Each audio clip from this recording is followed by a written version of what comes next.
es una selección de material recopilado a lo largo de 22 años siguiendo a la diáspora tibetana, principalmente en India, Nepal y luego menormente en Europa y en Canadá.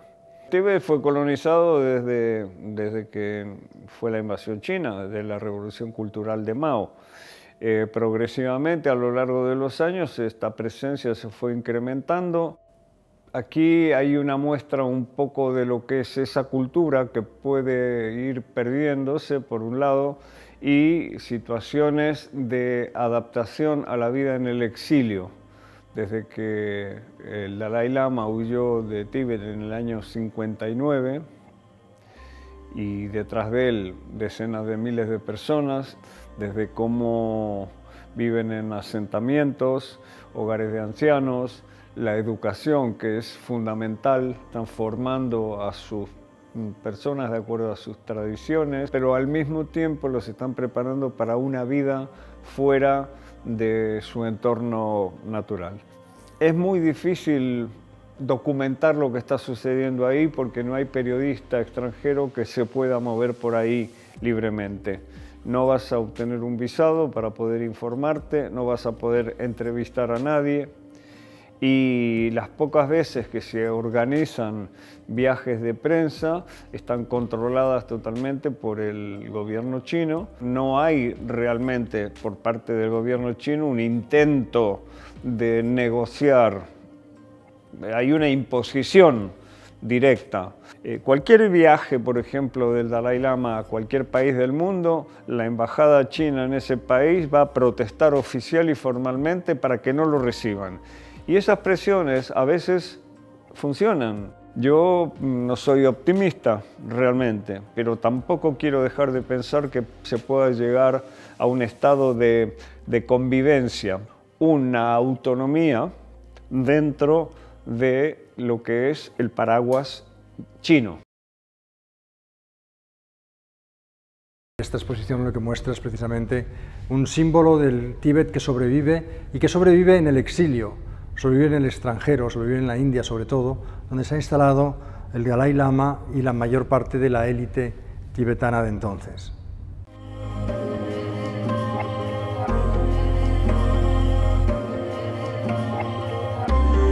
Hay otro tipo de migraciones como esta que son totalmente desconocidas. Gente que escapa de un país que tiene una media de altura de 3000 y pico de metros, que está en una zona de altísima montaña, las montañas más altas del planeta, el Himalaya. Gente que cruza esas montañas en busca de la libertad. Vemos los rituales, vemos las caravanas de yaks que han existido de tiempos remotos. Cualquier cultura que desaparezca es la muerte de algo importante que ha tardado años o siglos en desarrollarse. Pero cuando desde afuera te van imponiendo unas reglas de juego diferentes, cuando te están coartando tus libertades, cuando te están haciendo renegar de tradiciones que has mantenido siempre y te quieren reeducar en otro sentido, esa es la pérdida.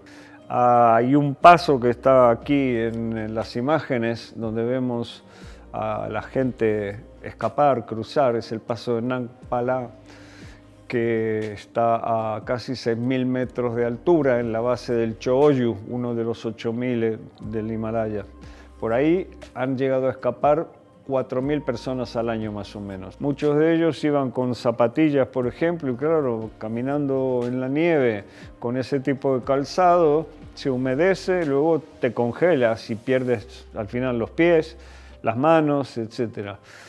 Ese encuentro fue para mí determinante porque pude ver lo que era la dificultad de poder salir de ahí, pero además entrevistando a gente, niños mayores y tal, un chico de 22 años, por ejemplo, que había perdido las dos piernas, le pregunté si él, siendo joven, con toda la vida por delante, había tomado la decisión de escapar de su país y eso le había llevado a perder las dos piernas, si realmente no hubiera estado mejor en su país sin haberse movido de ahí con sus dos piernas y toda la vida por delante.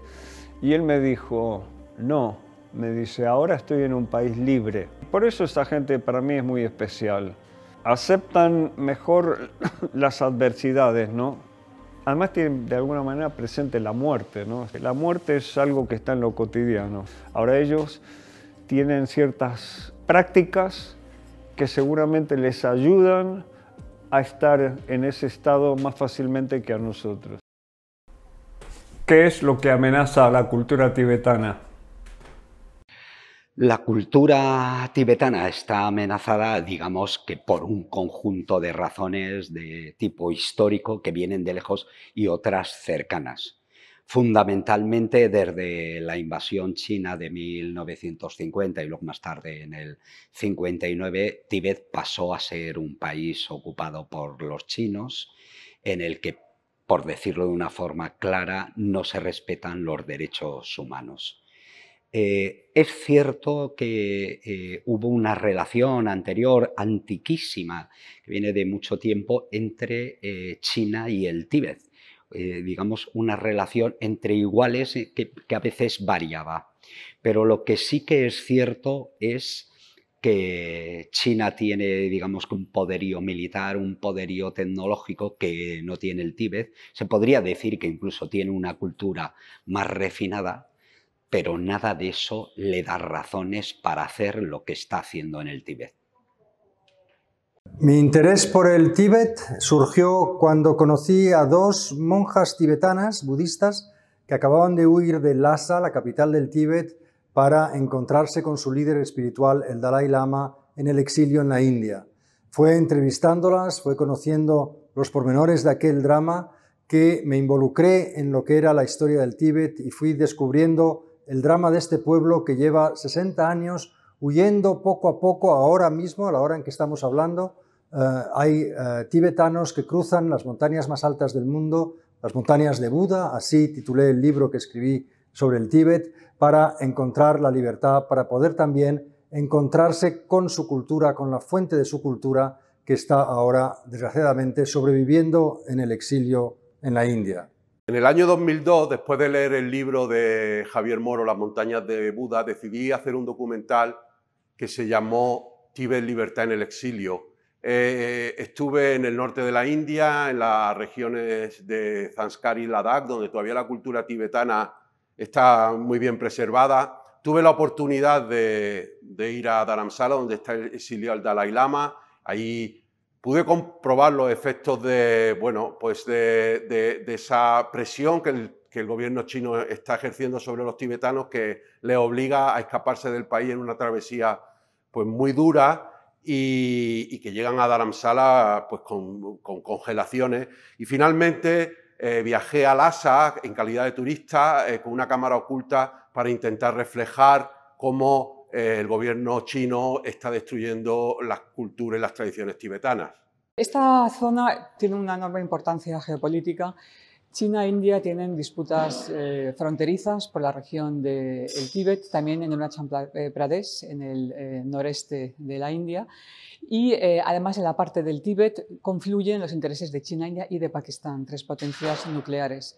Durante el año pasado, precisamente con el confinamiento, hubo cruces de fuego entre el ejército chino y el indio, y esto preocupó bastante a la comunidad internacional. Y para India tiene un valor especial porque India acogió al Dalai Lama cuando huyó de China y a la comunidad tibetana en el exilio, algo que, bueno, que China no le ha perdonado a India, ¿no? Y bueno, esta comunidad vive con libertad de culto en esta región, y luego además también hay que recordar que el Tíbet tiene el control, el acceso de las fuentes de agua de los ríos indios. Hola, ¿qué tal? Soy Enrique López Tapia y bueno, soy un enamorado del Himalaya. He estado varias veces en la parte de Nepal, en la India, en Sikkim, y hace 4 o 5 años tuve la oportunidad de por fin, tras varios intentos, de conocer por fin el Tíbet. Y bueno, fue un poco decepcionante, creo que he llegado tarde, porque Lhasa se ha convertido en un parque temático para chinos. Todos son tiendas de regalos, restaurantes, grupos por todas partes. Y si quieres conocer de verdad un poco el Tíbet, tienes que salir de Lhasa. Y conseguí llegar al Kailas, hacer la peregrinación anual que hacen con los peregrinos. Lo malo es que necesitas otro permiso especial, está todo muy controlado y además todos duermen en los mismos barracones. Y entonces se pierde un poco el espíritu de la peregrinación. Y bueno, yo creo que lo que está sucediendo en el Tíbet es terrible y en 1 o 2 generaciones va a desaparecer todas las tradiciones y todo el espíritu tibetano. Yo estuve en Tíbet hace 2 años, en 2018, con un grupo de turistas y de gente que somos practicantes del budismo tibetano, nos gusta la meditación, fuimos a conocer maestros y templos. Allí nos pidieron, por favor, llevábamos revistas con imágenes del Dalai Lama, que las guardáramos en la maleta, que no las enseñáramos, que cuando entrábamos a los templos no hiciéramos demasiadas postraciones ni exhibiéramos mucho, que nos gustaba el budismo tibetano y el Dalai Lama para no tener problemas. En la calle veíamos que siempre nos seguían y nos vigilaban cuando estábamos en los templos.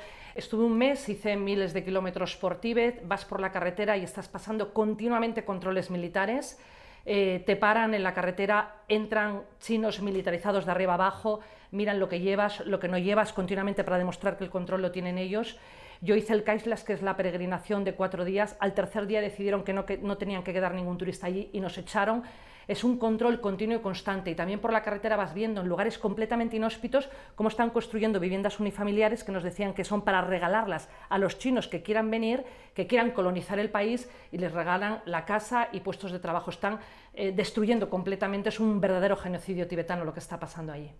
Hemos estado trabajando en favor de la cultura tibetana y de los derechos humanos de Tíbet durante unos 40 años, y lo cierto es que hemos visto pues pocas mejoras. No llegan a integrarse la cultura china con la tibetana, y hasta que no mejore un poquito pues, lo que es el gobierno chino democráticamente, pues pensamos que no mejorará ninguno de los pueblos que están allí trabajando ahí, pues, por sus derechos, por sus libertades, como son los tibetanos, los uigures, en fin, una serie de minorías que son perseguidas en la actualidad y desde hace ya bastante tiempo por las autoridades chinas.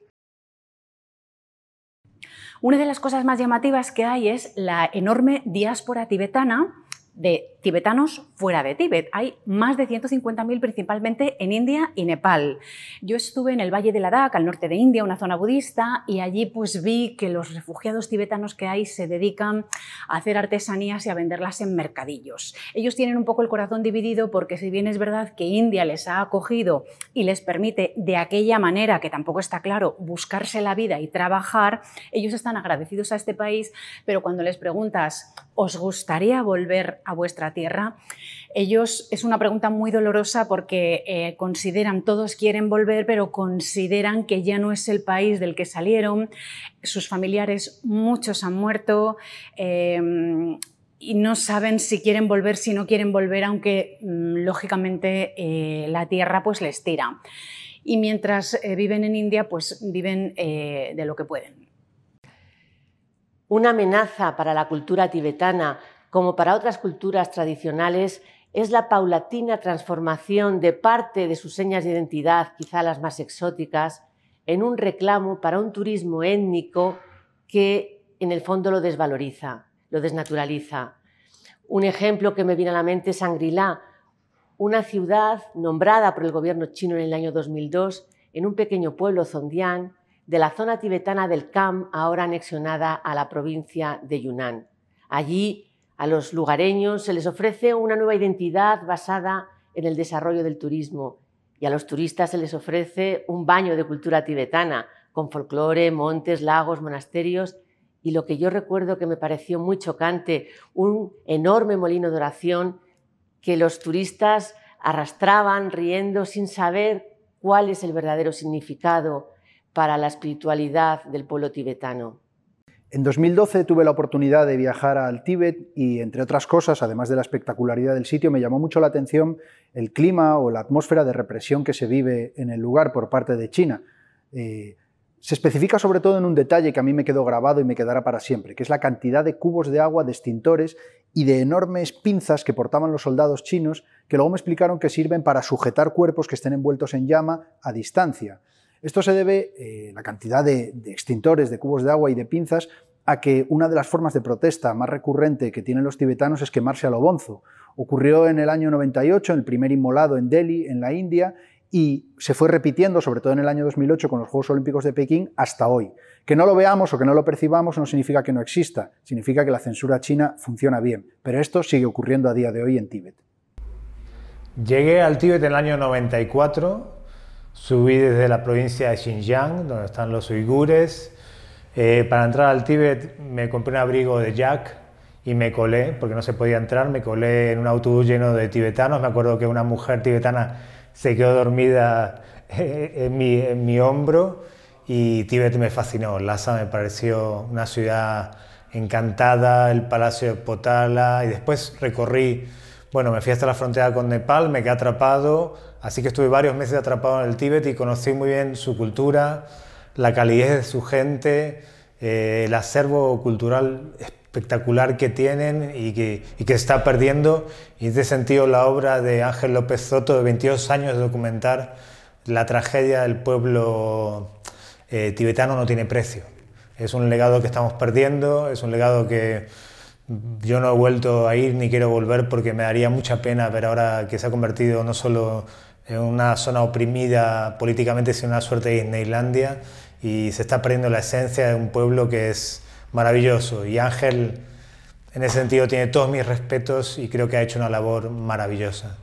Tengo una motivación especial. Desde que empecé hubo una continuidad, vi que iba descubriendo cosas más interesantes, nuevas. Es un compromiso que tengo de seguir a una situación concreta de un pueblo concreto y poder extraer la mayor información posible de todos los ámbitos.